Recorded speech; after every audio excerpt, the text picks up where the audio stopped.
We're going to go ahead and get started. My name is Justice York, and I am a dues-paying member for the Western Montana chapter of the DSA, the Democratic Socialists of America. We are always looking for more dues-paying members. If you're looking to get involved in your community, please talk to us after the event, and we would help you get involved and signed up at the very least for our newsletter.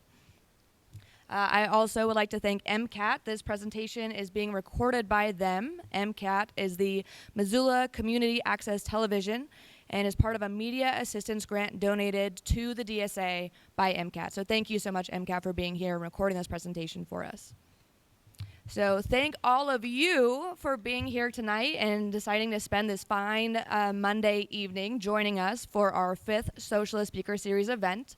Tonight's talks are going to be about police and bail abolition, which should hopefully yield some very exciting questions and discussion afterwards.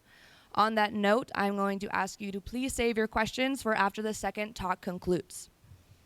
Our 6th and final talk of this Socialist Speaker Series is going to be held on November 6th, right here at the Elks Lodge at 6 p.m., same place, same time. And the topic of that last talk is going to be imagining a post-capitalist world. If you have enjoyed these speaker series and you would like us to continue this series into the next year, I have some postcards on this table up here with the red tablecloth. We would love to hear your suggestions, your critiques, your feedback, and any ideas for topics and issues you would like to see us cover if we continue this into 2026. Tonight, we are honored to have 2 amazing speakers with us. Our second speaker is on her way. She worked a full day and will be here by 6:30. But these speakers that we have with us today are Christian Williams and Riley Pavlich.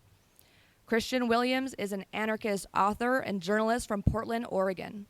His work has appeared in Counterpunch and the Columbia Journalism Review, and his books, which are available for sale up here on this table, include Our Enemies in Blue, Police and Power in America, published in 2004, Resist Everything Except Temptation, The Anarchist Philosophy of Oscar Wilde, published in 2020, and his most recent works, Gang Politics, published in 2022, and The Illuminist, Philosophical Explorations in the Work of Alan Moore, published just last year in 2024.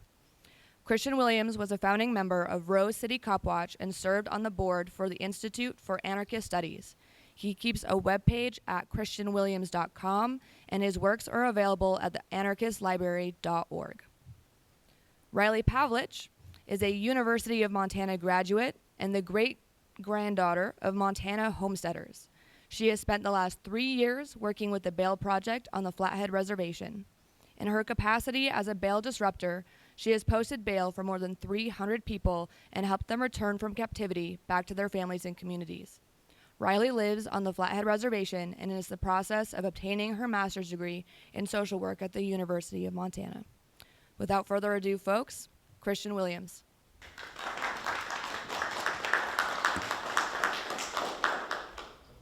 A wire. Is this coming through? Okay. So the full title for the talk was Police Abolition, Imperative Strategies, and Experiments. And I'm going to read 3 pieces from my work that cover one for each of those sections. So starting with imperatives, I'm going to talk about why we should abolish the police. In terms of strategies, I'm going to talk about how, and in particular, how the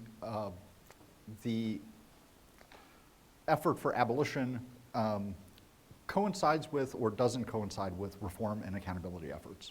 And then I'm going to talk about experiments, and that in particular will look at situations where social movements have tried to resolve questions of public safety and interpersonal violence without relying on the criminal legal system. So I'm going to start with a short piece, which is in my collection, Fire the Cops.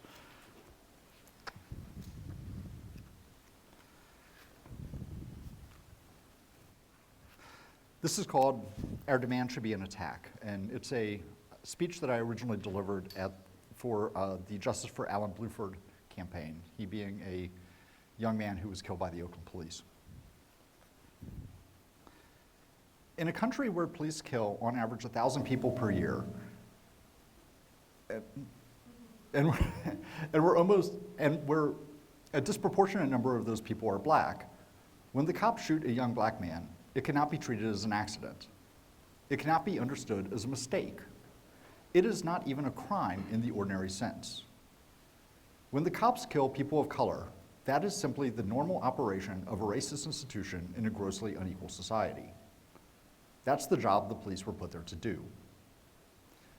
That role goes all the way back to the origin of the institution. The modern US police are the descendants of an older body called the slave patrols. Those patrols were militia organizations responsible for keeping slaves on the plantation and, more importantly, responding to or preventing slave revolts. As the country industrialized and urbanized, the slave patrols evolved and took on the characteristics of what we now recognize as a modern police force. And tellingly, their mission expanded. Not only the control of the slaves, but free blacks and poor whites as well. In the 2 centuries since, the form of inequality has changed, from slavery to segregation to legal equality masking social inequality. But the role of the police has remained remarkably constant. The police developed to control poor people and people of color, and they are still on that job today. That suggests to me very strongly that the racism and violence of the police are not incidental, but are inherent features of the institution.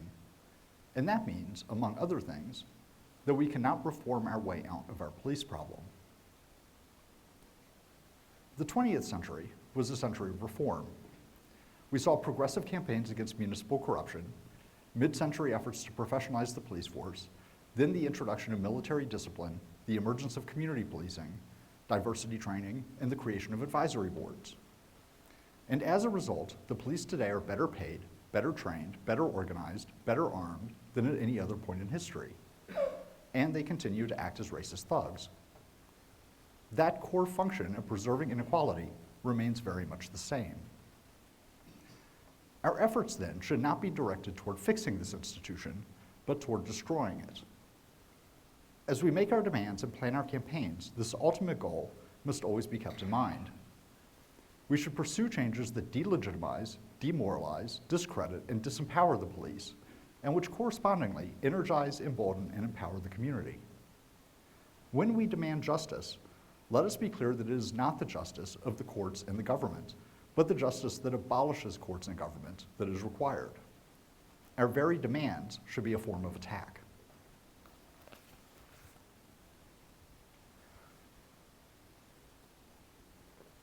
So I think that speaks to the why. In terms of the how, I'm going to build from that last observation about the need to shift the legitimacy away from the state and toward the community. And I'm going to talk a little bit about the complexity of applying that in practice. Over the last 25 years, I've consistently written about policing from an abolitionist perspective, but the great majority of my actual political work would fit more or less comfortably in the police accountability framework. I begin with this point because I believe it is a quite common situation, not only for police abolitionists, but for revolutionaries of all various kinds.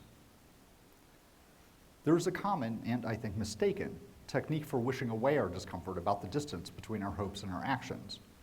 It is to assume that every reform is a step on the road to abolition, that they are all moving in the right direction and ought therefore to be supported.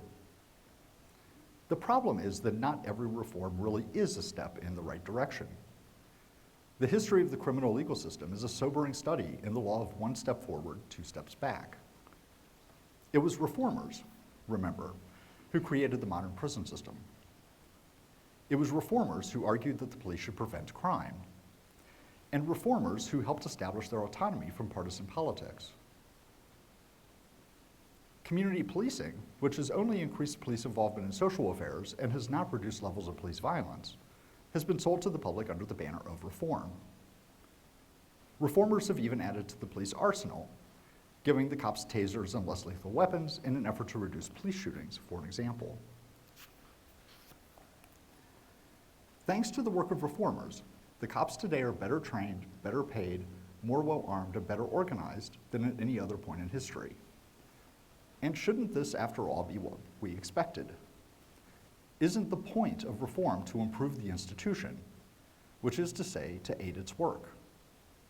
As Foucault argued, reform is part of the very functioning of the criminal legal system. It constitutes, as it were, its program.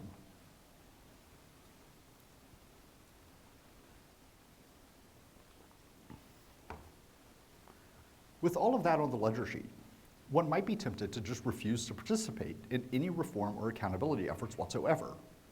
That is, to refuse to have anything to do at all with any project that does not have abolition as not only its final aim, but as its immediate aim. But this too would be a mistake. Obviously, we do not at present have the power to simply disband the police force. So if abolition is our goal, and not merely a moral precept that we organize our daydreams around, then that leaves us with the hard work of building an oppositional political movement that is capable of eliminating the existing criminal legal system. That movement, of course, will have to engage in other action while it is building up its strength. And to a very large extent, it will build itself up by engaging in other action. A resolute insistence on nothing short of abolition would, in effect, make us irrelevant to political processes as they unfold. We can and should make forceful arguments for abolition, but if the only thing we can say is that there should be no police, then we become, in a sense, neutral as to any and all immediate questions concerning the powers and practices of police as they presently exist. It's pretty damn embarrassing to have no relevant opinion as to whether the police should carry tasers, or on the issue of racial profiling, or on the question of whether killer cops should be fired. But of course, no one really is neutral in quite the way that I'm suggesting. The point is that to be strictly consistent in an absolute no reform stance would require us to act as though the smaller immediate controversies were of no importance to the larger cause. In reality, the situation is quite different. If we are ever going to be able to build an effective police abolitionist movement, we have to be seen to be addressing these immediate concerns and doing so in a way that connects it to a broader social vision. The difference between the police accountability perspective and the abolitionist perspective is not a question of reforms or no reforms. The difference is, in fact, much deeper. The two views suggest fundamentally different visions of society and correspondingly different logics of political action. Accountability and abolition are not merely different goals, but different strategic orientations. The police accountability framework suggests necessarily that policing can be improved simply by bringing it under the control of the community, or if not the community, then at least its elected representatives. This approach suggests, of course, that the institution will survive, albeit in a more friendly, more lawful form. The view of policing applied in this perspective is that it is legitimate and necessary, and that the problems it presents are the effect of individual misconduct or organizational dysfunction. The abolitionist critique, on the other hand, is that the problems of policing, the racism, the class bias, the violence, speak to the real character and deepest purpose of the institution. The answer then is not to create better, smarter, more sensitive, skilled, and law-abiding cops. The answer is to get rid of the institution altogether and put in its place something that genuinely does meet our needs for public safety and dispute resolution. As it happens, that requires a totally different kind of society, one without the inequalities that the cops preserve, and the hope is that by going after the cops, we bring that new society closer to existence.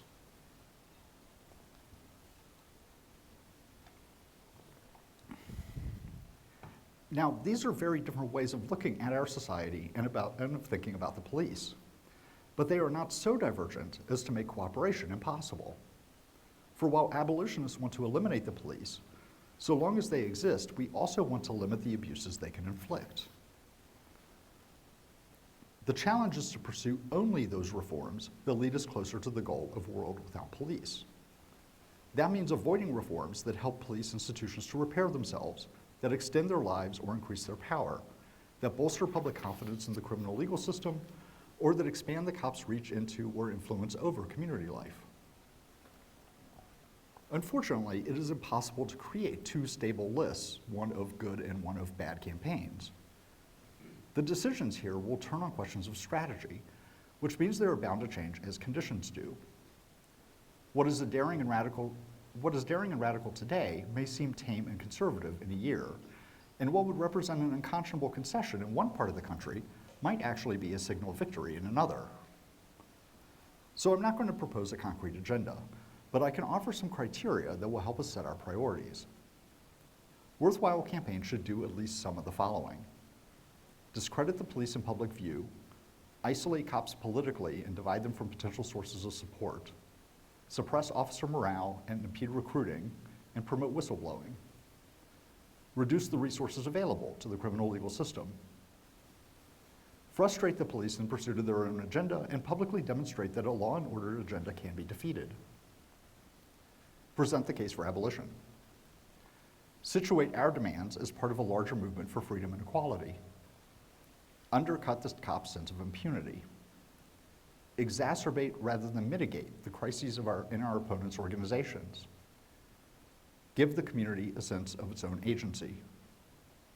Draw in increasing numbers of participants and show a greater depth of commitment and an increase in activity over time. And in general, shift power away from the police and toward the community. In short, we need to pursue reforms that make further changes more and not less possible.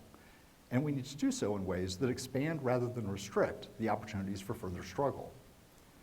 If we succeed in all that, while also avoiding the dangers of co-optation and surviving the repression we will inevitably face, then we can win reforms that do genuinely build toward a world without police. We can work for accountability and abolition simultaneously, but we can only do so with an abolitionist strategy.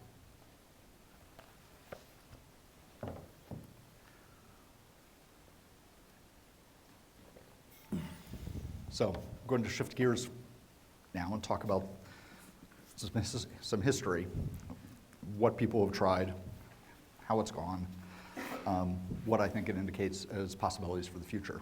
This is from my book, Our Enemies in Blue, the 3rd edition, came out in 2015. And it's from the last chapter, which is called Making Police Obsolete. There is a question that haunts every critic of the police, namely the question of crime and what to do about it. By crime, I do not mean mere illegality, but instead a category of socially prescribed acts that threaten or harm other people and violate norms related to justice, personal safety, or human rights in such a manner or to such a degree as to warrant community intervention and sometimes coercive intervention. That category would surely include a large number of things that are presently illegal, like rape, murder, and dropping bricks off an overpass. It would certainly not include other things that are presently illegal, such as taking certain drugs, sleeping in public parks, or nude sunbathing. And it would likely also include some things that are not presently illegal, like mass evictions or the invasion of Iraq. The point here is that the standards I want to appeal to in invoking the idea of crime are not the state standards, but the communities, and specifically the community standards as they relate to justice, rights, personal safety, and perhaps most especially the question of violence.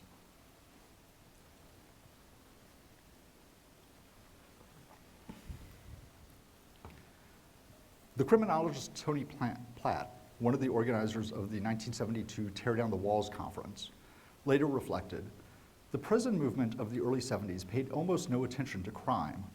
Crime was romanticized as a sort of pre-political form of rebellion. The issue of violence within communities was not given a priority. That was a mistake for several reasons, not least because people do value their personal safety, and that concern should be taken seriously. The left's romanticism allowed the right wing to monopolize the issue, using crime as a code word for poor and black. It was easy then for conservative politicians to conflate real fears of violence with their own agenda in defense of economic and racial inequality. The right made crime a political issue and identified it with poor people and people of color. And because the left largely refused to make crime an issue, they also failed to challenge this characterization. Successive waves of politicians, of both parties and at every level of government, have learned to stoke the public's fears of rape, murder, drive-bys, carjacking, school shootings, and child abduction, as well as rioting and terrorism, and present themselves as heroes, as saviors, as tough-talking, hard-hitting, no-nonsense, real-life dirty Harrys who will do whatever it will take to keep you and your family safe. The solutions they offer always have the appeal of simplicity. More cops, more prisons, longer sentences. The unspoken costs come in the form of fewer rights, limited privacy, greater inequality, and a society ever less tolerant of minor disorder. These political tactics are nothing new, of course, but the scale of the effect, millions of people in prison over years, is unprecedented. And unless the left can do better, we have to expect that these same solutions will be the ones on offer. The fact is, the police do provide an important community service in offering protection against crime. They do not do this job well or fairly, and it is not their chief function, but they do it, and it brings them legitimacy. Even people who dislike and fear them often feel that they need the cops. Maybe we can do without omnipresent surveillance, racial profiling, and institutionalized violence, but most people have been willing to accept these features of policing, if somewhat grudgingly, because they have been packaged together with things we cannot do without: crime control, security, public safety. It is not enough, then, to relate to police power only in terms of repression. We must also remember the promise of protection, since this is what legitimates the institution. Because the state uses this protective function to justify its own violence, the replacement of the police institution is not only a goal of social change, but also a means of achieving it. The challenge is to create another system that can protect us from crime and do so better, more justly, and with respect for human rights and a minimum of bullying. What is needed, in short, is a shift in the responsibility for public safety away from the state and toward the community.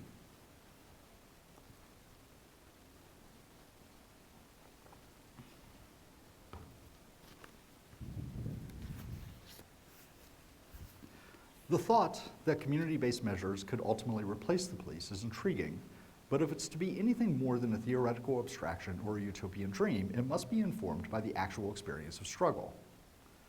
Luckily, history does not leave us without guidance.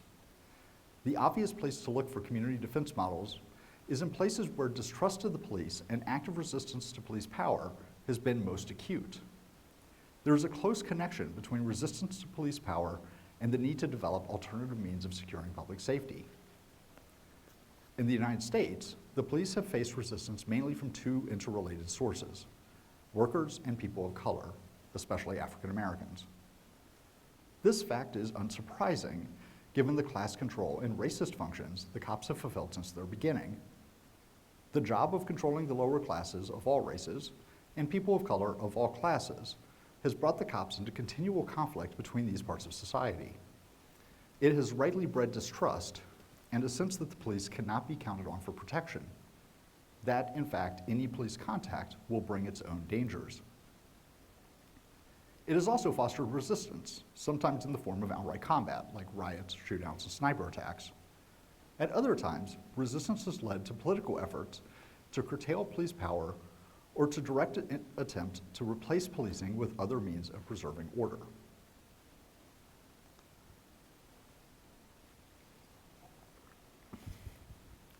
In the early 20th century, labor unions worked strenuously to oppose the creation of state police and to dissolve them where they existed. These efforts led for a time to restrictions on the use of state cops against strikers, but this victory has been practically forgotten today. More significant for our purposes are the union's efforts to keep order when class warfare displaced the usual authorities. The classic example is the Seattle General Strike of 1919. Coming to the aid of a shipbuilder strike, 110 union locals declared a citywide sympathy strike and 100,000 workers participated. Almost at once, the city's economy halted, and the strike committee found itself holding more power than the local government. The strike faced three major challenges: starvation, state repression, and the squeamishness of union leaders. Against the first, the strikers themselves set about ensuring that the basic needs of the population were met, issuing passes for trucks carrying food and other necessities, setting up public cafeterias, and licensing the operation of hospitals, garbage collectors, and other essential services. Recognizing the conditions could quickly degenerate to panic and not wanting to rely on the police, they also organized to ensure public safety. The Labor War Veterans Guard was created to keep the peace and discourage disorder. Its instructions were written on a blackboard at its headquarters. I'm quoting here. The purpose of this organization is to preserve law and order without the use of force. No volunteer will have any police power or be allowed to carry weapons of any sort, but to use persuasion only.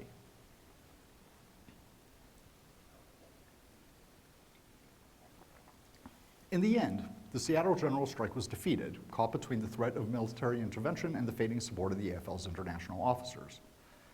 While the strike did not end in victory, it did demonstrate the possibility of working class power. the power to shut down the city, and also the power to run it for the benefit of the people rather than for company profit. The strike was broken, but it did not collapse into chaos. Mayor Ole Hansen noted, while denouncing it as an attempted revolution, that there was no violence, there were no flashing guns, no bombs, no killings. Indeed, there was not a single arrest related to the strike, though later there were raids. And other arrests decreased by half. Major General John Morrison, in charge of the federal troops in the city, marveled at the orderliness of the affair. Several decades later, more sustained efforts at community defense grew out of the civil rights movement. As early as 1957, Robert Williams, no relation, armed the NAACP chapter in Monroe, North Carolina, and successfully repelled attacks from the Ku Klux Klan and the police. Soon, other self-defense groups appeared in black communities throughout the South. The largest of these was the Deacons for Defense and Justice, which claimed more than 50 chapters in southern states and 4 in the North. The Deacons made it their mission to protect civil rights workers and the black community more generally. Armed with shotguns and rifles, they escorted activists through dangerous backcountry areas and organized round-the-clock patrols when racists were attacking black neighborhoods. As one deacon explained, "You wasn't going to receive much protection from the police, so black people had to protect ourselves." In fact, the deacons sometimes had to protect blacks from the police. They eavesdropped on police radio calls and responded to the scene of arrest to discourage the cops from overstepping their bounds. The deacons also served as a disciplining mechanism within the civil rights movement. On the one hand, they worked to calm trigger-happy youth seeking revenge against Whitey. On the other hand, they confronted Uncle Tom's, seizing and destroying goods purchased from businesses under boycott. They also helped to identify informers who were then publicly upbraided by a group of women from the NAACP. Williams and the Deacons influenced what became the most developed community defense program of the period, the Black Panther Party for Self-Defense. Visibly carrying guns, Panthers followed police through the ghetto with the explicit aim of preventing police brutality and informing citizens of their rights. When cops misbehaved, their names and photographs appeared in the Black Panther newspaper. The Philadelphia chapter pushed the tactic further with wanted posters featuring killer cops. The Panthers also sought to meet the community's needs in other ways, providing medical care, giving away shoes and clothing, feeding schoolchildren breakfast, setting up housing cooperatives, transporting the families of prisoners for visitation days, and offering classes during the summer at liberation schools. But in Baltimore, they offered direct financial assistance to families facing eviction, and during the summer provided a free lunch to school-age children in addition to the free breakfast. In Winston-Salem, the party ran an ambulance service and offered free pest control. The Indianapolis branch provided poor families with coal in the winter, held toy drives at Christmas time, founded community gardens, maintained a food bank, and cleaned the streets in black neighborhoods.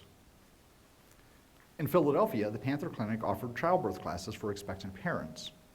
In Cleveland and New York, drug rehab. These survival programs sought to meet the needs that the state and the capitalist economy were neglecting, at the same time aligning the community with the party and drawing both into opposition with the existing power structure.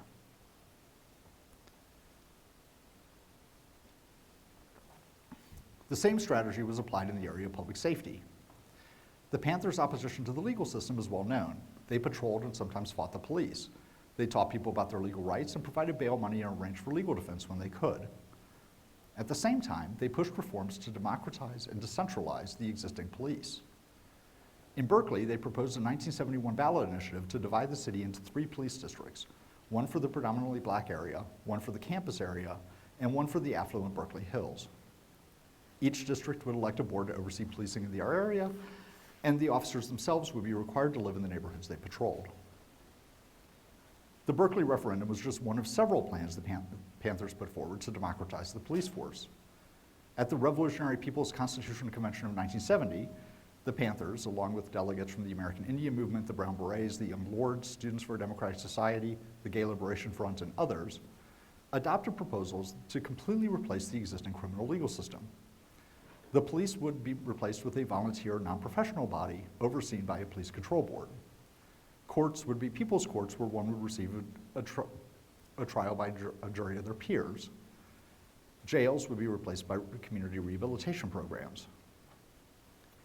4 years later, writing in the journal Crime and Social Justice, Panther leader Huey Newton advocated a community-controlled peace force whose members would be conscripted from the community and selected according to their orientation to public service, knowledge of the local area, social awareness, and with an eye toward diversity in terms of age and gender.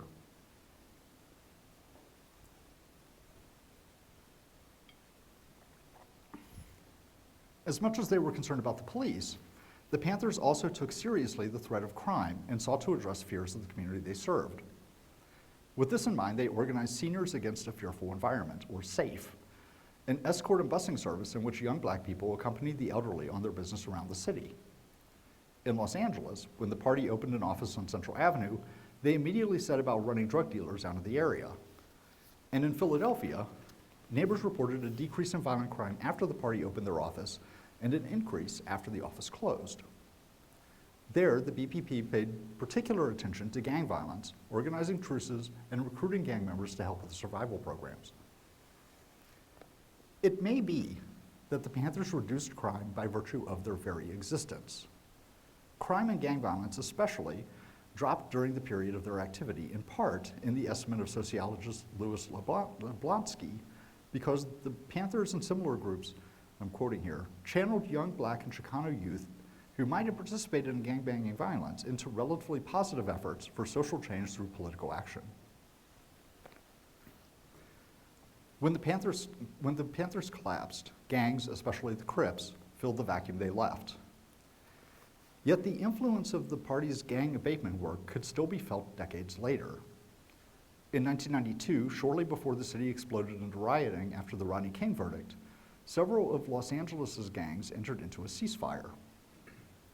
The process of negotiating began more than a year earlier and continued for years after. It was initiated by older gang members and supported by the Coalition Against Police Abuse, or CAPA, an organization founded by former Panthers deliberately trying to keep the party's legacy alive while also learning from its mistakes. CAPA served as intermediaries between gangs early in the process, and the Nation of Islam provided security during direct talks. Later, CAPA helped found the Community in Support of the Gang Truce. In addition to supporting gang negotiations, CSGT offered young people video, computer, and job training and agitated for reform of the criminal legal system.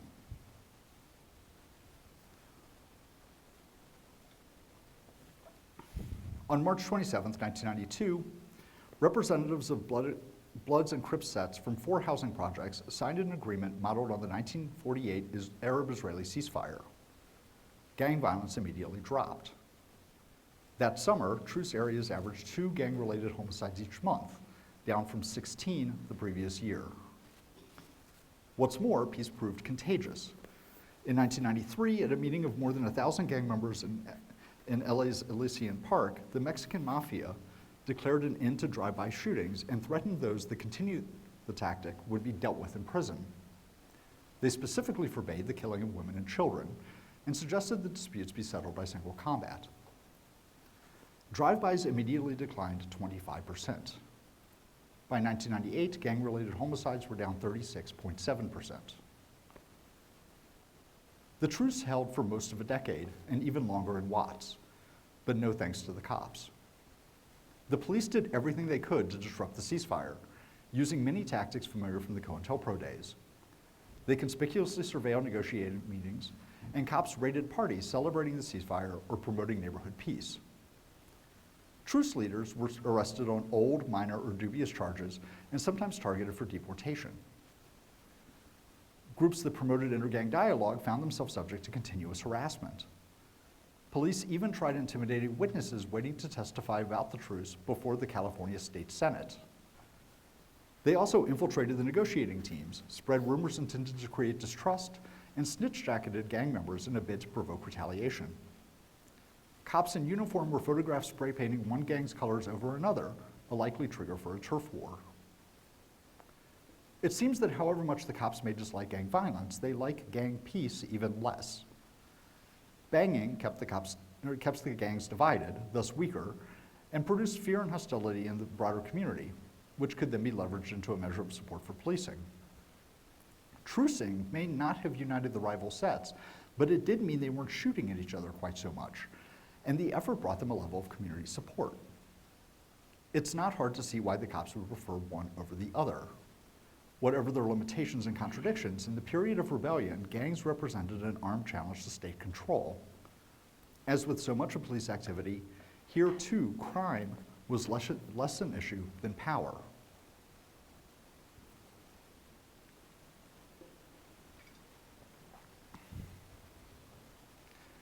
In the early 70s, while the Panthers were making kids breakfast and training with guns, the women's movement began organizing its own kind of survival programs. Recognizing the limit of the criminal legal system in response to domestic violence, sexual assault, and rape, women started organizing to defend themselves and keep each other safe. In Detroit, Women Against Rape, or WAR, organized street patrols escorting women to their destinations and intervening in violence when they saw it. They also organized street theater performances exposing misconceptions about sexual assault. In Santa Cruz, WAR published a monthly newsletter listing men who had recently been reported as rapists, and similar lists appeared in Majority Report in New York and Sister in Los Angeles. Also in New York, the Campaign Against Street Harassment organized boycotts of businesses where the employees call after women, whistle, make obscene signs or sounds, or verbally annoy, abuse, or patronize women passersby. Starting in 1972, a mixed-race working and middle-class neighborhood in West Philadelphia mobilized against street crime after 3 women were raped in 2 weeks.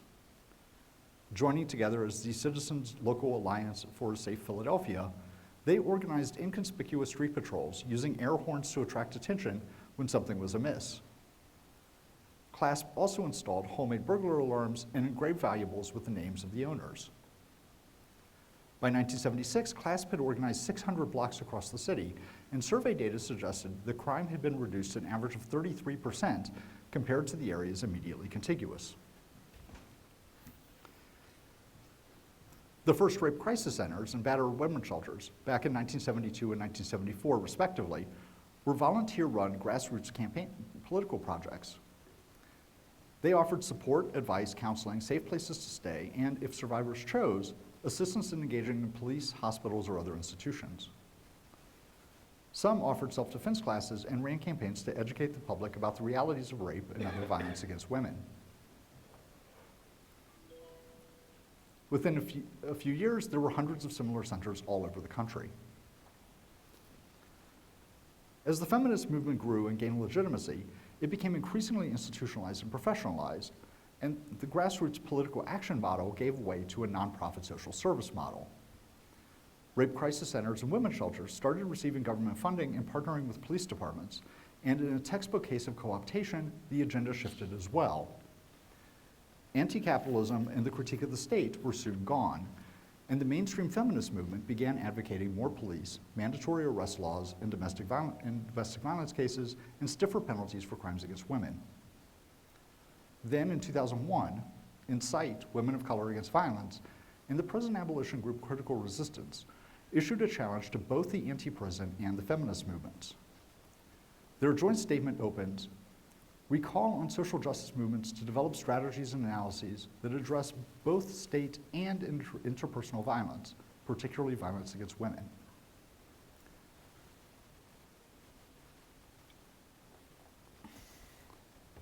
The two groups argued that the reliance on the criminal legal system had not reduced violence against women, but had further endangered communities of color, alienated the women's movement from its historical roots, and isolated it from the left, and invested power in the state rather than in collective action. Conversely, they also argued that advocates for reforming or abolishing police and prisons had marginalized women of color and failed to address the safety needs of women and LGBTQ people. Therefore, both Critical Resistance and Incite urge our movements to, and again I'm quoting, "develop community-based responses to violence that do not rely on the criminal legal system and which have mechanisms that ensure public safety and accountability for survivors of sexual and domestic violence."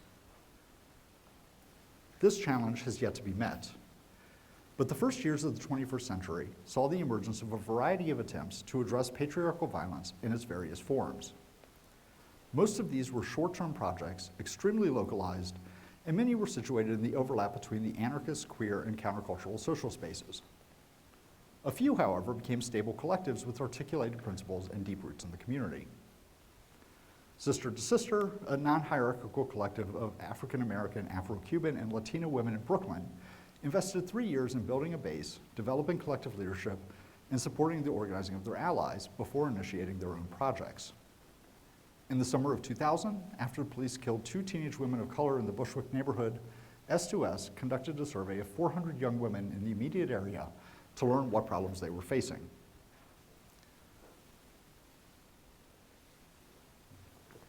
A few months later, they began street theater performances about sexual harassment and conducted a community forum, along with Insight, about solutions to violence.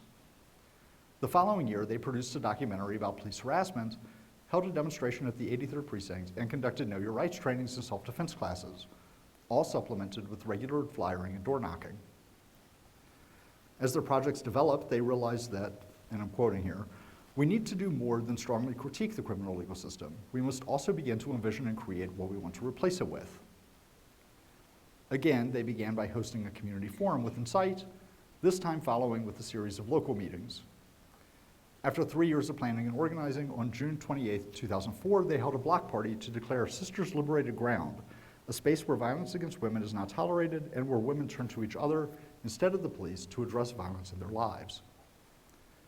In terms of direct intervention, SLG organized sister circles, collectives of support and intervention for cases of gender violence among groups of women that are friends, neighbors, and coworkers. For example, one member explained, when somebody's getting stalked, the whole group would go to the stalker's workplace and embarrass him in front of the boss and make some direct demands of what he needed to do. And it would work, actually, more so than calling the cops.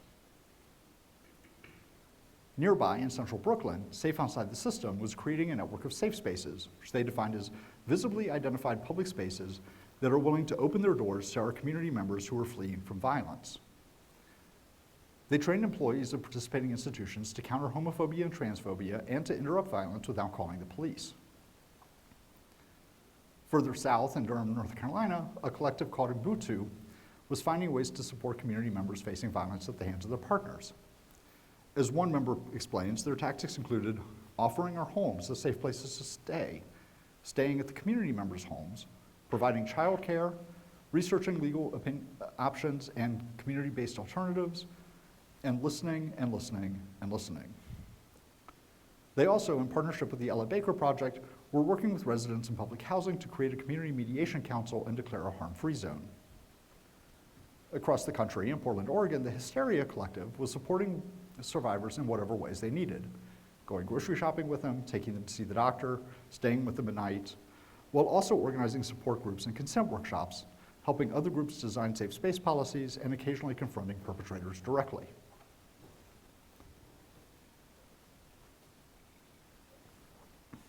Since 2002, the Seattle-based Northwest Network of Bisexual, Trans, Lesbian, and Gay Survivors of Abuse has offered a 6-week course on relationship skills. Covering all kinds of relationships, including family, friends, and romantic partners, the curriculum emphasizes personal agency in making choices and being responsible for our choices. The Northwest Network also organizes support groups for queer survivors of domestic violence, and with its Friends Are Reaching Out program, trains friends and family to support each other to prevent and respond to abuse. Meanwhile, in the Bay Area, Creative Interventions spent 3 years studying existing models, designing their own program, and assembling an interventions team. Their pilot project, which ran from November 2006 to May 2009, led them to intervene in 18 situations of violence, meeting with more than 100 people. Based on the lessons of that experience, they assembled a toolkit to help others doing similar work.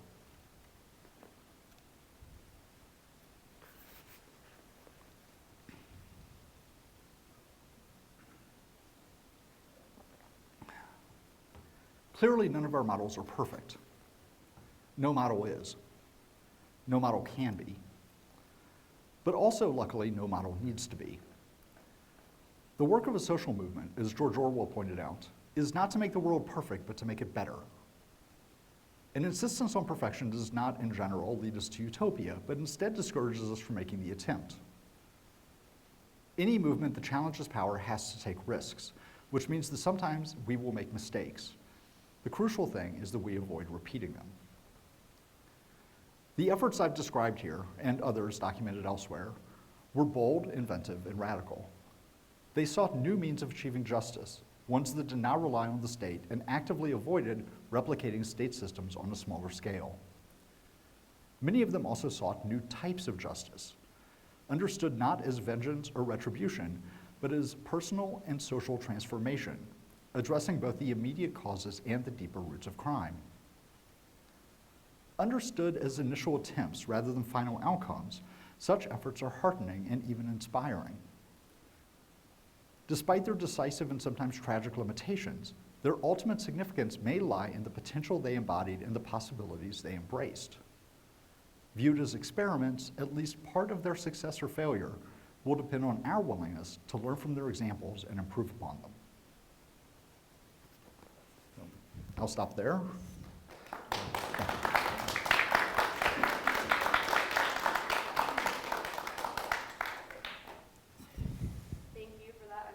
Talk, Christian. We have our second speaker, Riley Pavlich, from the Bail Project, the Montana chapter of the Bail Project. I'm going to read her bio one more time before we start her presentation. And let's go ahead and see if we can get that pulled up really quick as well. Riley Pavlich is a University of Montana graduate and the great-granddaughter of Montana homesteaders. She has spent the last 3 years working with the Bail Project on the Flathead Reservation.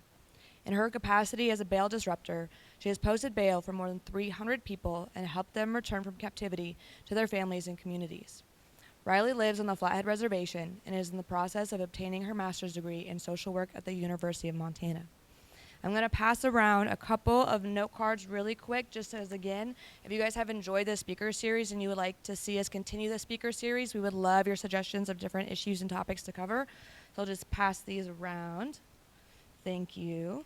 And if you're interested in potentially becoming a dues-paying member of the Western Montana DSA chapter, which a lot of us here today are involved with, just write your name and email on there and we'll get a hold of you. So thank you. Riley.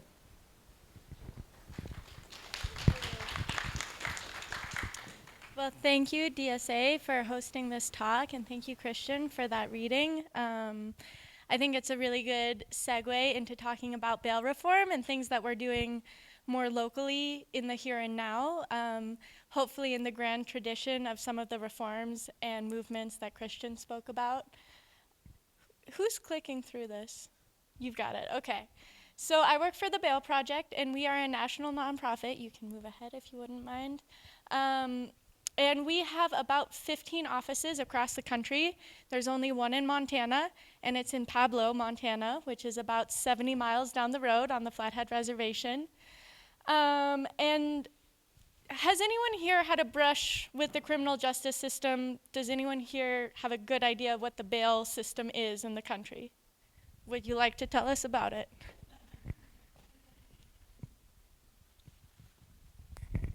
Best to my knowledge, people are accused of a crime and then incarcerated until trial based on the inability to pay an amount of money. I fortunately, in my bail situation, was able to pay my bail and get out of jail, but people then immediately start forgiving leases, jobs, car payments, all the stuff. Thank you, sir, for sharing that with us.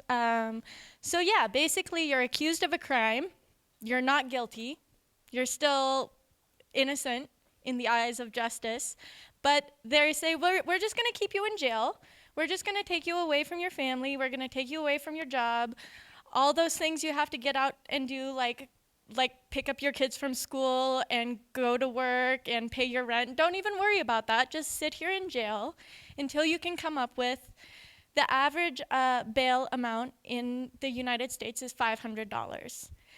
So there's also the bail bond system, which is a whole nother industry, which you may or may not be aware of, but how the bail bond industry works is you pay 10% of your bail and you get out.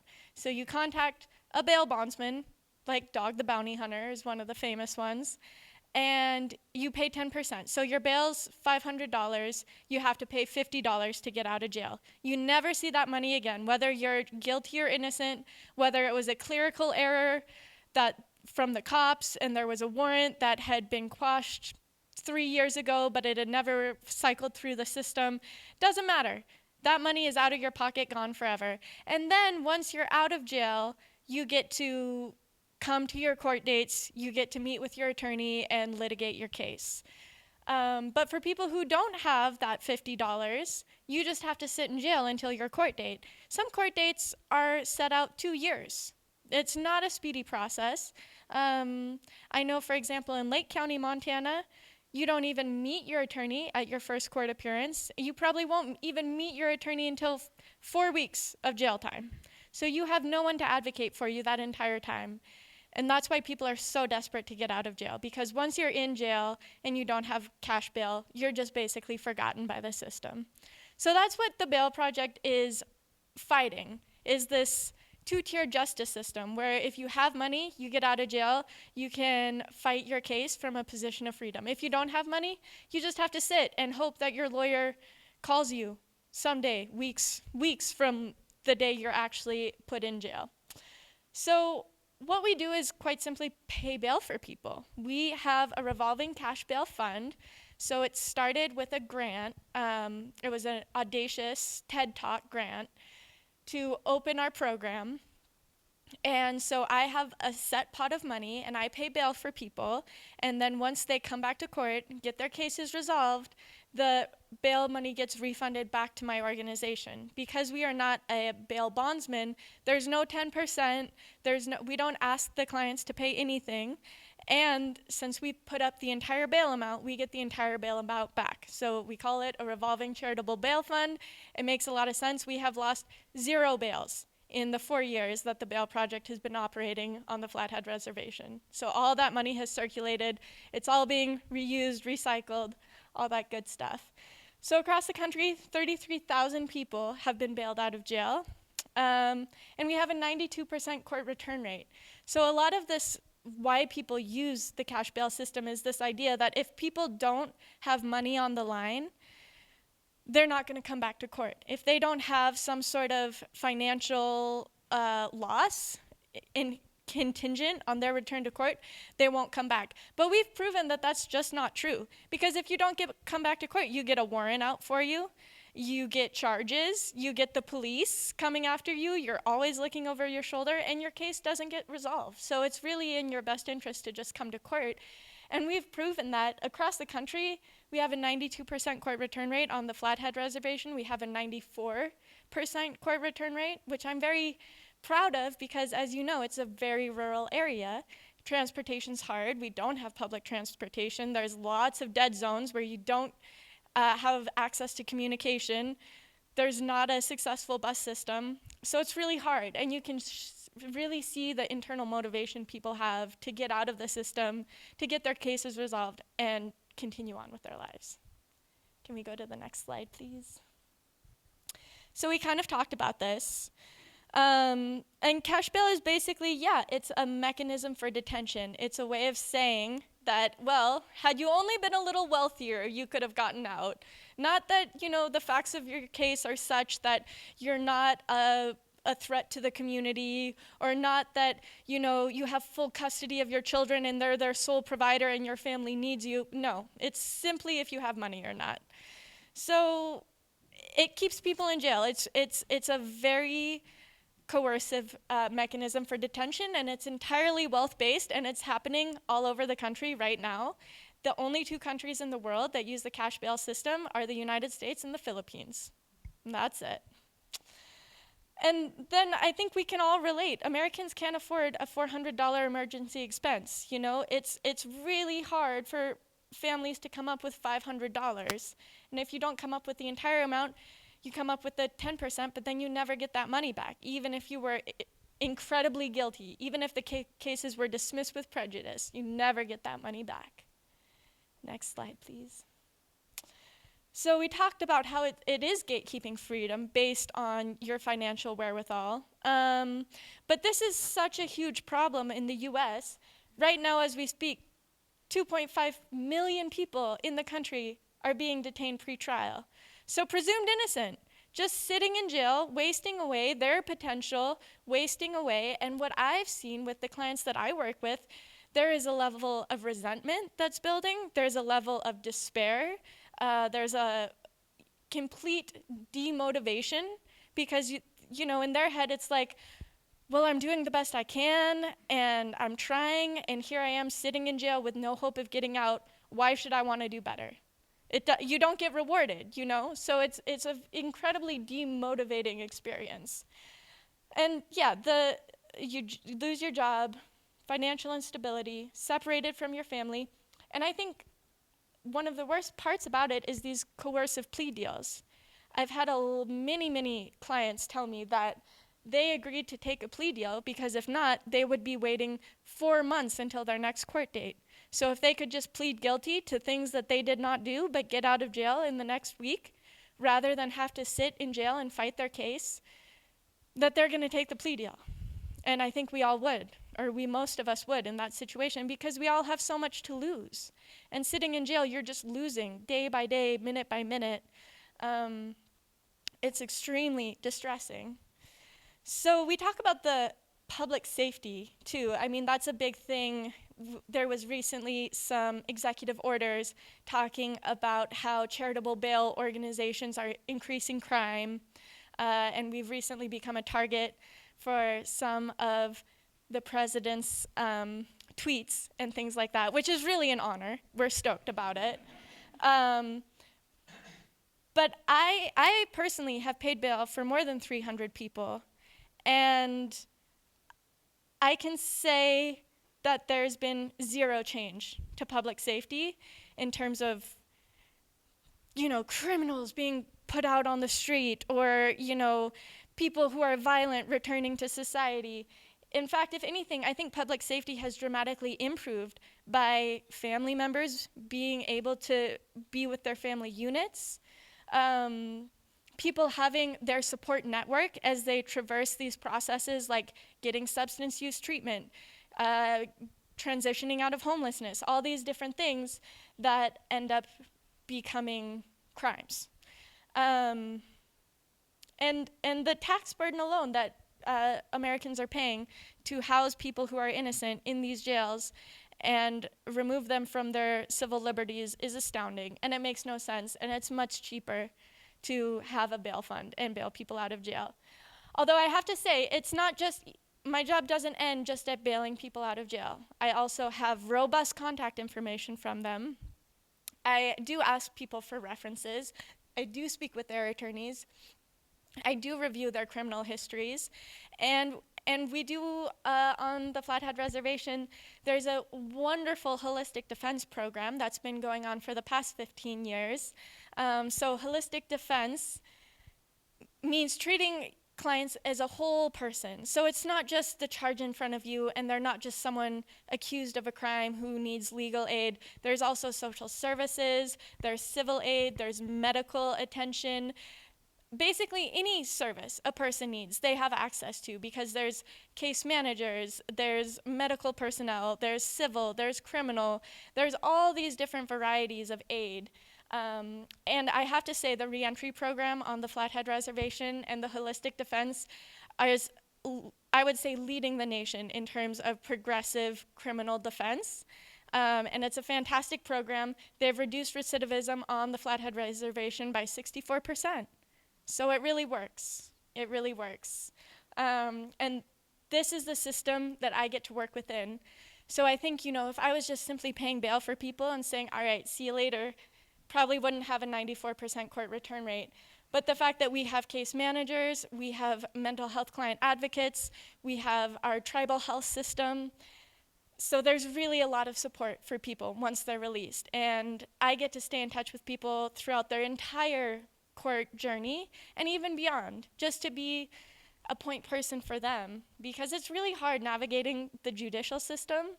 And even myself, my office is in the tribal justice complex, and all my colleagues are attorneys representing our clients, and we all want the best for everyone, and we're still messing up and not letting people know when they have court. And I recently had a client who got revoked on probation because he hadn't been checking in. Well, he hadn't been checking in because he was incarcerated in Idaho. But now there's this lovely mess for him to come back to once that's resolved. So it's so difficult. And the challenges are almost never ending. And you really, really need an advocate and someone to help you. So I think that this system is very replicable. I know that there's very good work happening in Missoula County and Missoula City as well. About like court reminders and automated systems to try and keep people more informed and try and give them a leg up, because navigating the system, it's a total marathon. It's a ring of fire. Next slide, please. So I think I told you all about this. Yeah, and there's an incredibly powerful bail bond lobby that, for example, we had an office in Texas, and they were doing the same thing that I'm doing, but they got shut down because Texas passed reform that charitable bail organizations can only bail out 2 people per year. You know, the bail bond lobbyists, go for it. You're making money off of it, that makes sense, but if you're doing something for charity, you're doing something for free, absolutely not. So it's a very entrenched and powerful system that we're fighting. Next slide, please. These are some of the stats that I was telling you about. Another important part of this piece we're looking at is that across the country, we pay bail for people, and 30% of those cases just end up being dismissed. So those people would have never had to sit a day in jail at all had they truly been presumed innocent at the time of their arrest. And I've seen that so many times. We're just wasting people's lives, wasting people's time. But there's this strange hierarchy where if you're the judge and someone comes into court 5 minutes late, that's a warrant. That's you're going back to jail. But if you, the judge, messed up and forgot to sign the order that said the warrant was no longer active, you didn't sign it, but that person sat in jail for 3 weeks, nothing. There's no accountability for the justice system. This is one of my clients, Amos McLeod, and he loves to have his picture and his story travel far and wide, so that's why he was included. Yeah, he has been involved in the system basically his whole life, and it's never done a damn thing for him. You know, our systems and the prison industrial complex and institutionalized mental health just generally don't put people ahead of where they were. And I would argue that community and connection and nature and freedom do help people. And then another last little thing I want to brag about. Last month, 98% of my clients came back to court. Just a tidbit. Next slide, please. So the bail project, we want to end the cash bail system, but it's not enough, as you alluded to, you know, it's not enough to just say, let's end this, let's abolish it. We've also got to envision what the future looks like. So presumption of release, safety, not wealth, determines detention. And I have to admit that I screen clients every day for our bail program, and I don't say yes to everybody. We have some conditions, and there's always recourse. You know, it's not an entirely, you know, if you have 3 domestic abuse charges, it's not an entire no. Sometimes there's recourse for you if you think that you have extenuating circumstances or extraordinary circumstances. But generally, people who are accused of violence against their intimate partner receive much higher scrutiny. Some charges we don't pay bail for, sexual assault, animal abuse, strangulation, child abuse, anything like that. So there's that. It's not just that everybody get out of jail. I wish I could say that, but from my experience so far, I can't say that. Alternatives to arrest also. In court, when somebody doesn't appear for court, no matter if they called in, no matter if they got a flat tire, no matter if they're at a doctor's appointment. I mean, sometimes those excuses will work, sometimes they don't. And then you also need to have a working cell phone and be in service and have data on your phone to communicate those things to your attorney. And then your attorney has to be in the office and pick up his phone and not be too busy. So rather than when those people miss court, they're automatically arrested and brought in for a failure to appear, something that Missoula County is doing and that we're encouraging across the country to start doing is to issue citations rather than just hauling people into jail where, you know, you missed your court date, here's your next court date. Or we'll bring you in and have you appear in front of the judge rather than we'll bring you in on a Thursday and then you have to wait until Monday to see the judge and your whole life gets disrupted in the meantime. Supportive services, we touched on that a little bit, but people need help. We all need help, and especially I would say oftentimes when you're arrested and brought to jail, you are having probably one of the very worst days of your whole life. And to be having one of the very worst days of your whole life and then be treated like shit and not given any direction of how to move forward, I mean, it's a recipe for disaster. So being there with an application for mental health services, being there with a pamphlet of resources near you, even sometimes driving people to where they need to go. You know, sometimes we have to go above and beyond because there aren't enough supportive services. And sometimes you just got to support others. Right to counsel is a big one. We believe that the attorney should be present from the very first court appearance, and you would be shocked at how rare that is. But on the Flathead Reservation, they do it. They have a really good criminal defense program. I just want to stress that. Fair and open hearings. For example, I know in a lot of jurisdictions you can go to a website and see when your next court date is. Not so on the Flathead Reservation. You have to call. Even when you call, you might get misinformation. Even if you were told not to be there, your name could still be on the calendar. It's extremely difficult. And you have to be super hyper vigilant. Next slide, please. So we're ready to build something different. The public supports reform. I don't think any of us want to be in a place where we are one of 2 countries in the whole world that supports this broken system, that's taking 2.2 million people out of their lives.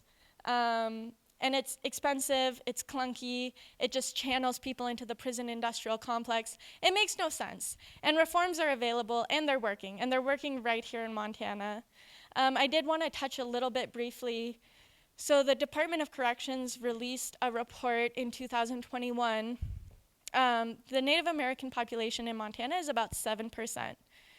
The 37% of women in the Montana state prison system are Native American. 37%. So we know that 7% of Montana's population is indigenous, which means about 3.5 of those indigenous people are indigenous women. So 3.5% of the overall population, 37% of the jail population. For men, it's 20%. 20% of Montana's jail population is Native American, and also, 3.5 of the overall population. So we have a huge disparity in Montana right now, and this disparity has been stable since about 1996. So these are not new things. They're disgustingly entrenched, and there's sentencing differences. Native Americans are sentenced up to 3 times more harshly than white people. They're also revoked on probation for technical failings much more frequently, which sends them right back to prison. So we have really deep-rooted and ugly disparities in our criminal justice system, and it's based on class, it's also based on race, and we have a lot of work to do in Montana. So thank you guys for coming. I'm gonna end there.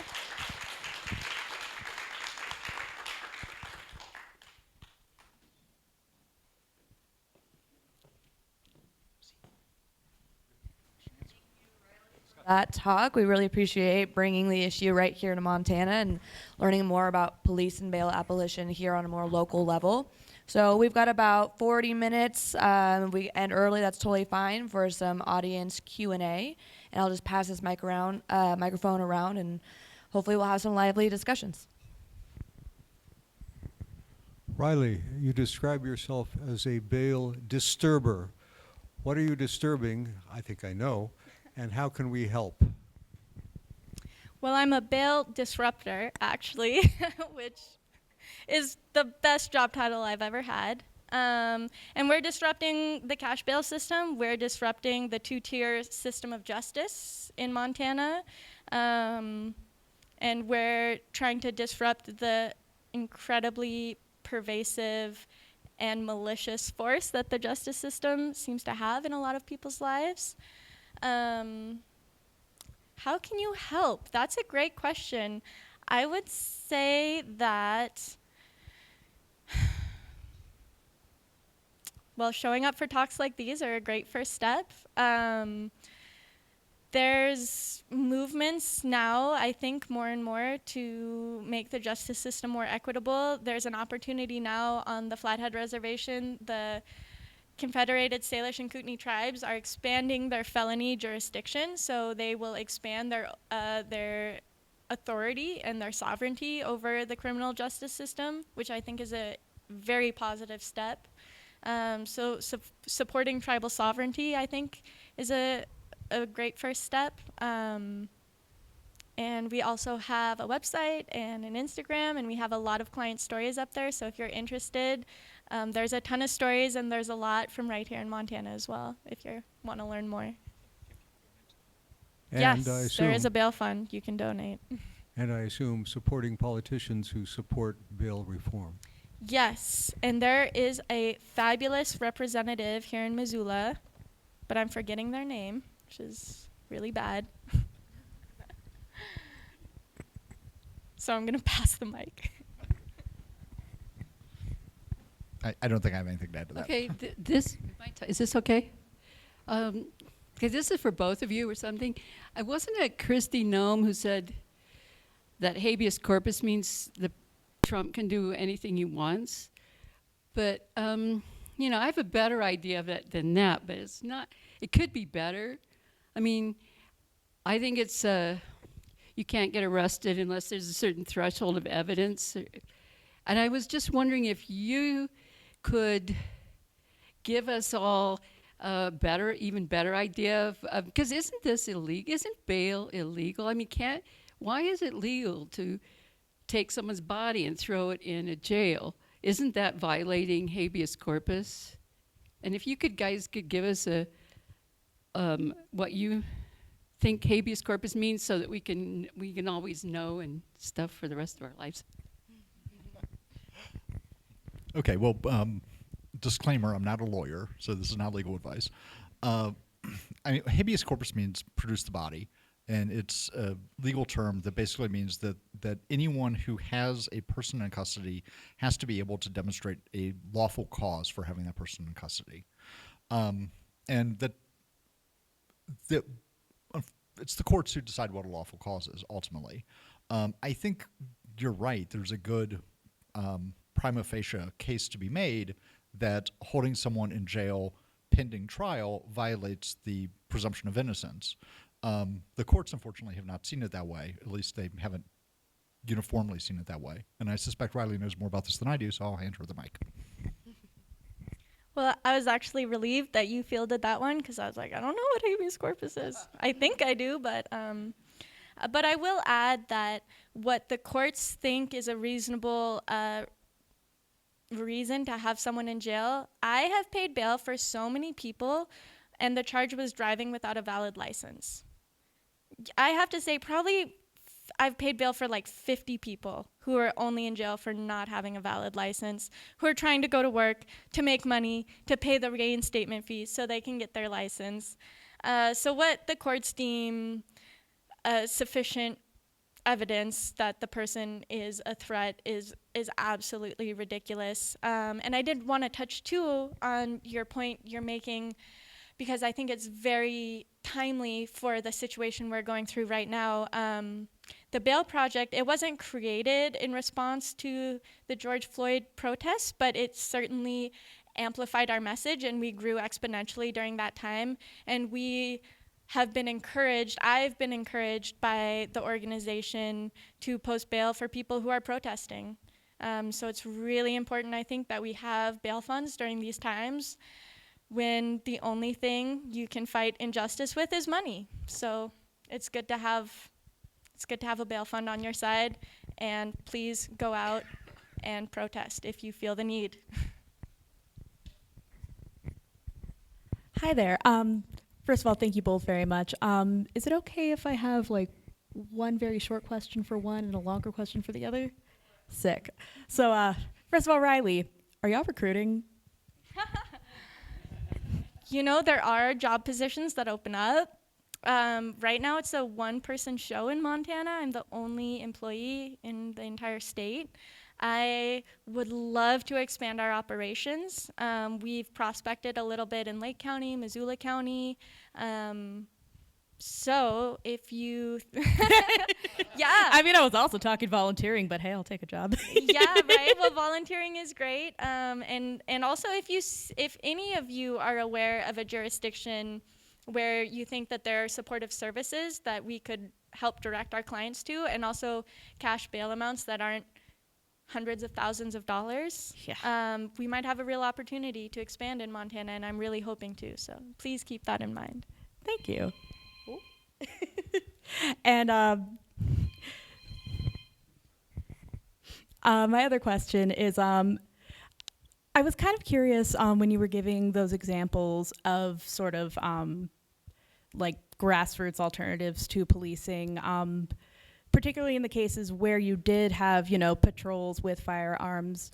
What were some of the kind of like internal, I guess, sort of accountability structures? Like, were there ways that people kind of like balanced and checked the power of, you know, having a weapon, for example? That's just a little thing I'm always thinking about, so.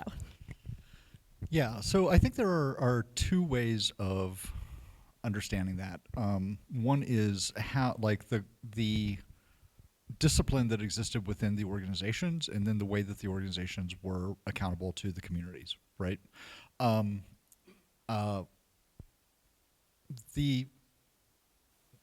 Let's see, I'm trying to remember specifically which examples I talked about here. Okay, so I talked about Robert Williams and the Deacons for Defense and the Black Panthers. I think, unfortunately, the trajectory there was as the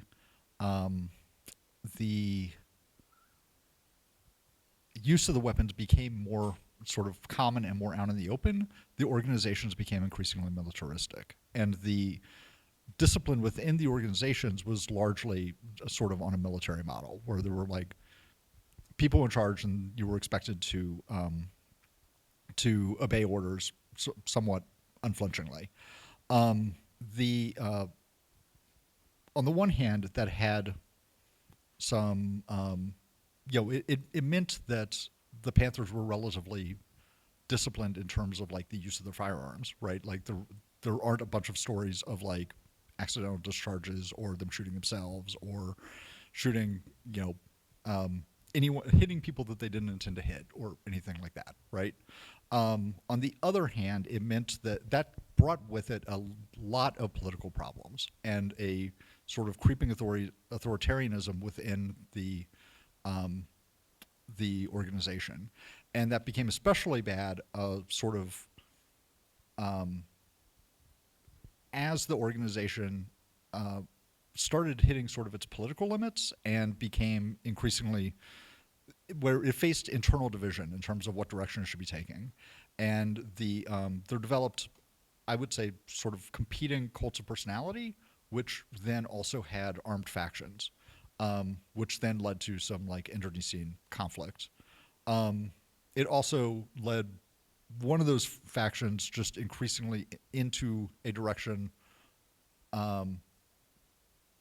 more like organized crime than than anything that they had initially set out to do. I think I think these are risks that are inherent to as political organizations take on the capacity for violence, these risks inevitably come up. And ideally, we should have a plan for how to mitigate that, how to regulate that before we're faced with the actual problem. If you're interested more on that question, there is a book on the table over there that's not mostly one of mine. It's edited by Scott Crow called Setting Sights, and it's about armed community self-defense. It's a collection of essays, and I have an essay in it, which is why I have it on the table. But it takes up this question of like, well, okay, self-defense good, collective self-defense better, but also how do we make sure that that doesn't become exactly the thing that we're opposing? Part of the problem, so I think the larger problem that the Panthers example illustrates is that they did not do a very good job of, like, they were very in favor of community control of the police, of housing, of education, et cetera, et cetera. What they did not do a very good job of was establishing community control of the Black Panther Party. And I think some of that was a result of their ideology was always a little of a hybrid between Black nationalism and Marxism. But they conceived of themselves as a vanguard party. And so they conceived of themselves as the leadership for the Black community, which meant that they were not particularly adept at including democratic controls on their own action. And I think as good as their intentions were and as heroic as some of their actions were, ultimately that developed into a political problem that they weren't able to resolve. I think the Deacons for Defense had less trouble in that regard, partly because they were so integrated into the community at the outset. And I mean, they were mostly working in smaller communities, more rural areas. There was more a sense of like, you know, everyone knew everyone, and they basically recruited from people who already had the respect and some informal leadership within those communities. But that also meant that they were, you know, subject to sort of informal controls in terms of like reputational costs or, you know, disapproval. So they had less of those problems, ironically, because they were less of a formal organization. Which don't generalize from that and say, therefore, we don't need formal organization. It's just, that's how the history worked in this case.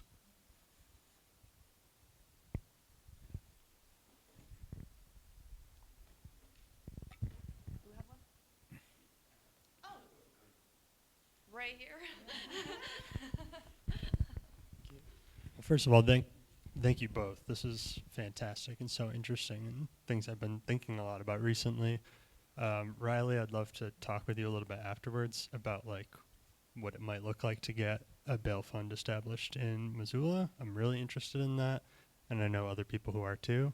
And I also had a question for you about kind of the nature of inspiring sort of action around police abolition in a community of this size. I was living somewhere before this that had a cop watch program that I was a part of.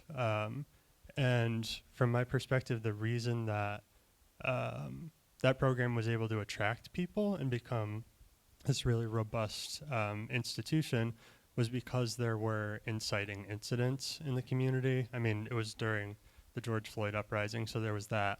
But then there were also a couple of cases of police brutality that like hit the news, so people were kind of primed, like looking for some way to counter it. But I'm curious, when there isn't sort of an inciting incident, and we live in a community that's frankly like extremely white, and even if people kind of theoretically care about countering police brutality, they might not really feel enough urgency or personal investment in like going out and doing something. Like, what do you see as being a way to like kickstart activity when there isn't like a specific incident that you can point to, if that makes sense? Yeah, I mean, I think this is actually a real challenge no matter what size community, right? Yeah. Because most of the, because most police violence doesn't actually attract a lot of public attention, right? It doesn't become a controversy, it doesn't become a scandal. I think one job that organizers can take up, especially in the early phase, is to bring attention to it where it occurs, and to make the controversy, to make the scandal, right?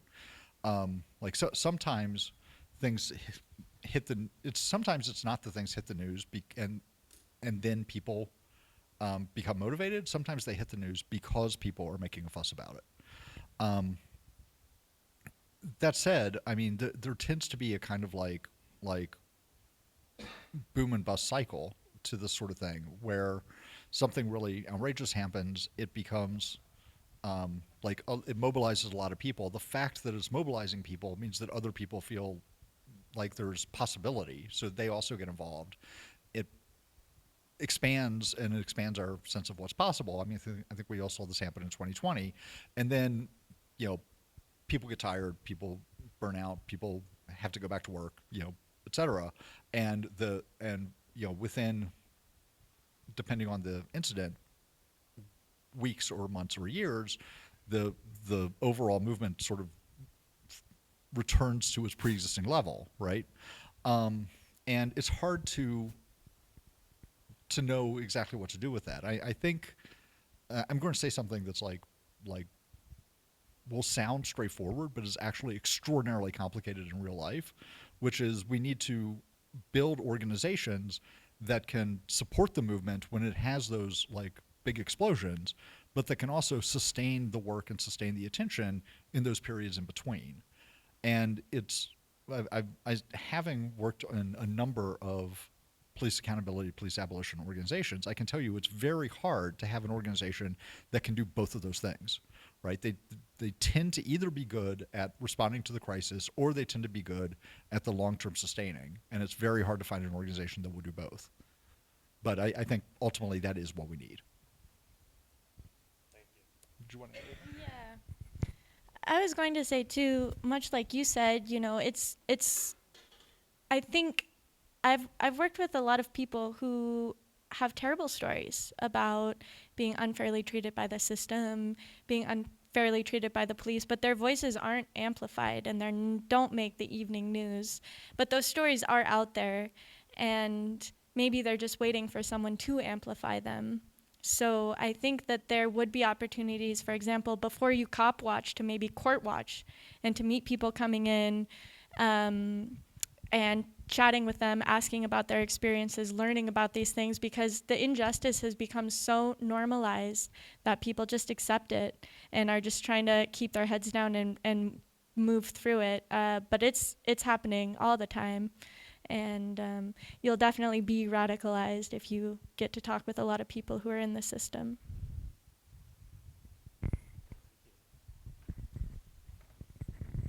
So two things. Partly, first, following on what you were just asking, there was a member of our community who was badly beaten by police about 3 weeks ago, and DSA just decided our monthly meeting Saturday that we were going to take up his cause in part to bring publicity and do support. So please come join us to work on that. And next, thank you both. It's been just a terrific, two terrific talks. Christian, I wanted to ask you, since you were talking about like the Black Panthers and how they sort of devolved more and more violence, my words, over time, compared to, I can't remember the name of the other group that you were talking about that was earlier. The Deacons for Defense and Justice. And from an anarchist perspective, which is really refreshing, can you talk about like what sorts of things one should try to put into a movement from the start, and you started that little bit. And are there any movements out there right now that seem to be filling that bill or working in that direction? Okay. Yeah, so I mean, I think I hinted at this a little bit, which is that I think that we need to build organizations with the assumption that when those organizations, build for success, right? And build so that with the idea that our social movements will displace the existing power structure. But that means we need to be prepared in advance for the responsibilities of displacing the power structure.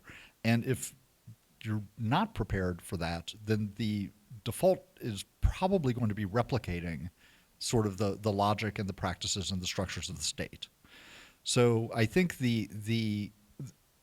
what anarchism is bringing to this is an insistence on a kind of congruence between ends and means, right? That it's not that our organizations have to perfectly prefigure the society that we want, but they, at least in their structure and in their practices, shouldn't frustrate creating the society that we want. And I wanted to focus on U.S. examples in this talk, but there's, in Our Enemies in Blue, there's actually a pretty involved case study of the experience of Ireland during the Troubles. And one of the things that happened there was that the IRA did a pretty good job of harassing the British authorities, and the British authorities simply withdrew from Catholic neighborhoods. And this was a deliberate ploy on their part to hope that by withdrawing police protection that it would create instability, which to some degree it did. And then people, not unreasonably, turned to the Republican movement and said, okay, well, we've quote unquote liberated these 3 blocks of Derry, but now what? Now, what are you going to do about the burglaries? What are you going to do about the break-ins of cars? What are you going to do about the domestic violence? What are you going to do about the muggings? And the IRA was like, okay, well, we'll take responsibility for that. But they weren't really set up to be a justice system. So they brought the skills that they had to that situation, which mostly just involved violence. And so that involved, warnings, beatings, kneecappings, shootings, which then made them very unpopular in the area that had originally been their very base of support. They then did something I think really remarkable, which was that they recruited some academics with peace studies specialties and invited them into the area to say, study this and come up with something better that we can do. And the thing better that they came up with was to get the IRA out of the crime control business. And instead they set up this institution called Community Restorative Justice Northern Ireland. And the idea was that when there were these disputes, that people would be brought in basically for a kind of mediation to come up with some sort of restitution. And if the perpetrator was not found, was not complying with that, then there were other community sanctions, which included public shaming, having their there was a scale of them, and the most severe one was what they called a community boycott, which was no one would employ you, no one would sell to you, no one would date you. You were basically in exile until you came in and were like, okay, I'm ready to make up for breaking Mrs. O'Malley's window or whatever, right? And this had a satisfaction rate among both perpetrators and victims that would be the envy of any criminal justice system in the world. And it survived for, I don't know, close to 20 years. The thing that ultimately I mean, some people will say it's still ongoing, but the thing that ultimately did it in is that as the Troubles ended and, you know, peace came to the North, and Sinn Féin became a party to the government, and the Community Restorative Justice had entirely relied for its legitimacy on its association with the Republican movement, and that meant that the government was able to co-opt the Community Restorative Justice system and basically use it in tandem with the police. And so this thing that had originally been oppositional now just became another entryway into the criminal legal system. So it's a very it's like a very hopeful story to a point, and then a very disappointing story following that. Now,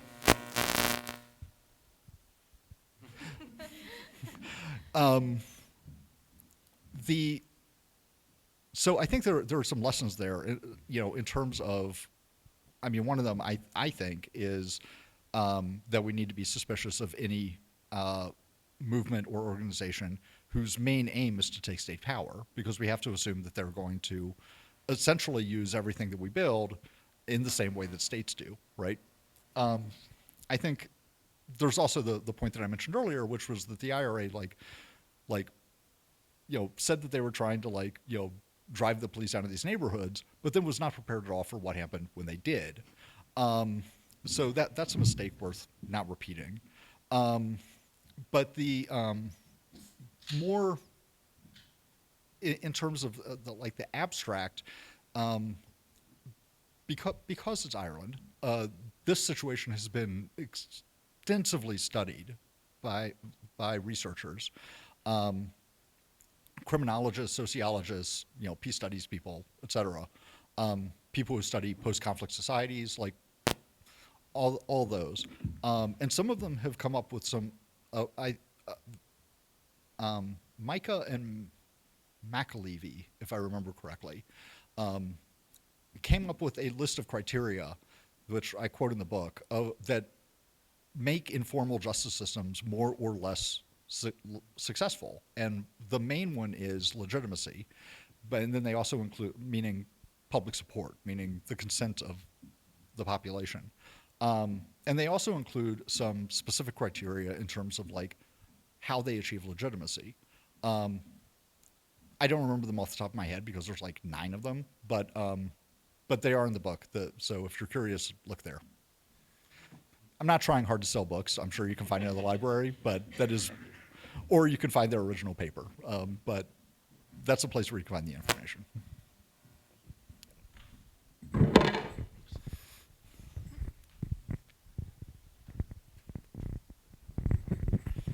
Mr. Williams, to me, abolishing the police is a bridge too far. But Missoula is known for having protests. I might even admit to have participated in some of them. If we see some misbehavior of police, do you have recommendations? I know the ACLU had a mobile justice app for filming things. That's gone down, I gather. But what would you recommend? What sort of things were appropriate for either de-escalating the police or recording it? What would you say? I mean, a thing that, it's funny.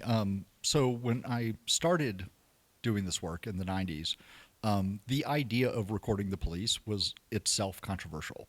And it often attracted let's say, unfriendly response from the cops themselves. And there were, and I should say also, it wasn't a new idea. The Community Alert Patrol in Los Angeles in the 1960s, started by a guy named Bunchy Carter, who later became head of the Black Panther Party in Los Angeles. They had already been doing unarmed patrols of the police, which included, for which they took the technology at the time, which was still cameras and tape recorders. And they would tape the interactions and take pictures. So this is a fairly old idea. As the technology got better, it became easy for a badly funded group of people to still afford a video camera. But it took a while for the cops to get used to the idea that they weren't just watching us, we were also watching them. At this point, that's become, and at the time it was like, it was mostly the work of small groups of people who were deliberately taking that on as a political project. Now the observation of the police has become completely ubiquitous, right? And like everybody has a camera in their pocket. Often when they see anything remarkable happening, their first impulse is to take out the camera and film it. That has included police violence. I think that's done a lot to increase the awareness about police brutality over the last several years. But it's also, and the police have gotten much more used to the idea that they're being watched. And I think it's shown us something of the limits of documenting them as a tactic, right? Because they've become acclimated to the fact that whatever terrible thing they're doing is probably going to show up on the news later, and it seems to, in the heat of the moment anyway, not be that much of a deterrent. That said, it's still worth doing because, partly people who suffer police violence often also suffer arrest, and the police account, which barring contrary evidence is taken as authoritative, is often entirely fictitious. And a little bit of video evidence can go a long way toward countering a fabricated story when defense lawyers do the work. Also, people who suffer police violence sometimes seek remedy through filing civil suits, which, again, evidence will help with that, whereas without it, it's basically a hopeless case. I think maybe the greatest effect that we've seen is not on the cops themselves, but as mentioned earlier, on the ability to use that kind of documentation to mobilize a public response that puts political pressure on the authorities, whether that's the cops or the city council or whomever it may be. But, that is, let me be careful of how I put this. In almost every circumstance, observing the police and documenting what they do is within your legal rights. Although, again, I'm not a lawyer, not legal advice. Other people will have reactions which are perhaps not within their legal rights. Sometimes those reactions are going to be more effective, right? Like sometimes people snatch back people who are being arrested. Sometimes that works. Sometimes people fight the police when they're attacking people. Sometimes that works. There are obvious risks to both of those, not just the fact that they're illegal. Often, as sort of you indicated, they can just escalate the overall violence of the situation, which is not always helpful. So there are a range of tactics that people do adopt in those circumstances. The fact that they do adopt them suggests they can. Again, a fairly narrow part of those are going to be legally protected.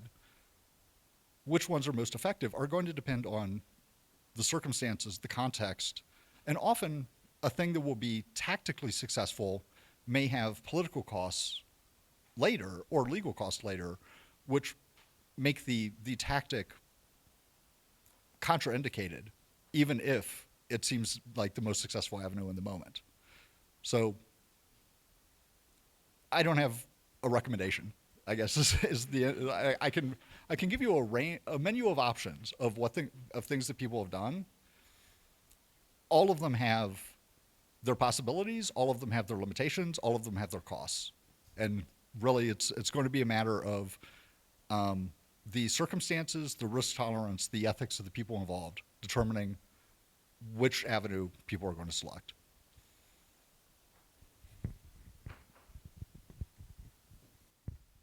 I will ask a question of Riley.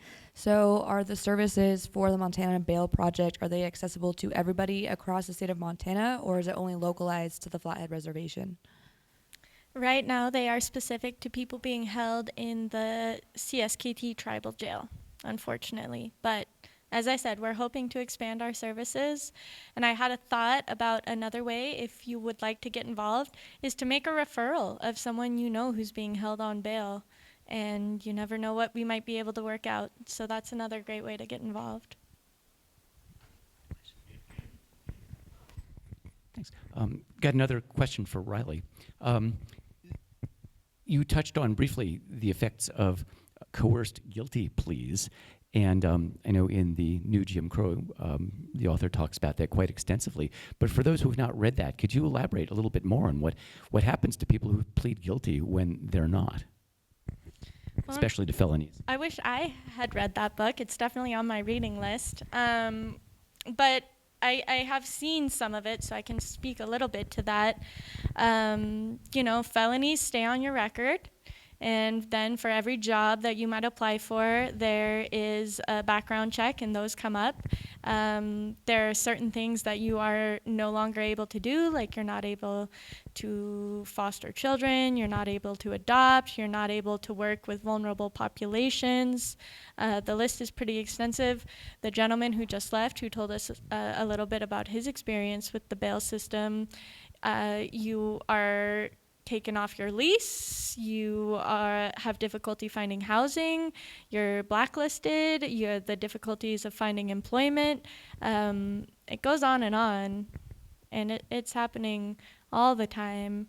And I think even sometimes people just want to, even if they are home and they are free, they just want to get their cases closed out. I just witnessed a young man today plead guilty to violent charges that he could have fought, but he just wanted to get rid of it. And I asked him if he had thought about what effect it might have on him finding a job, and he said he hadn't considered it.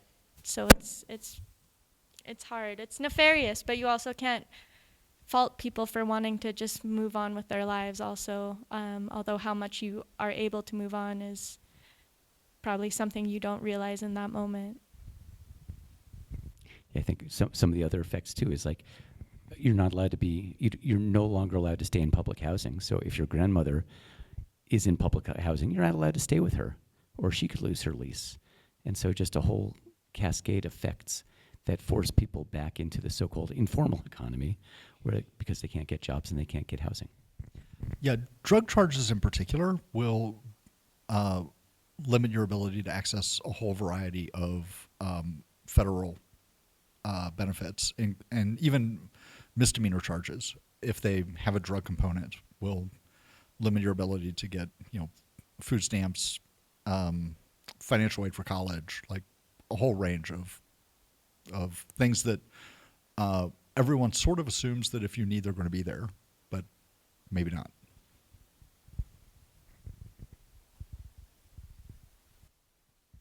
Are there any final questions before we wrap up tonight? Okay, if not, let's do one more round of applause for Christian and Riley. Thank you both so much for spending your time with us today. If any of you in the audience filled out those little postcards up here with some topics or issues you'd like us to see cover if we continue the speaker series event into 2026, please turn those back in onto this table. And if you're interested in purchasing or looking through a couple of Christian Williams' books, he's got a lot on display here. So thank you again for all of you spending your time with us with the Western Montana DSA chapter, and we hope to see you all back for our next and final speaker series of the year on November 6th right here at the Elks Lodge, 6 p.m. on Imagining a Post-Capitalist World. Thank you.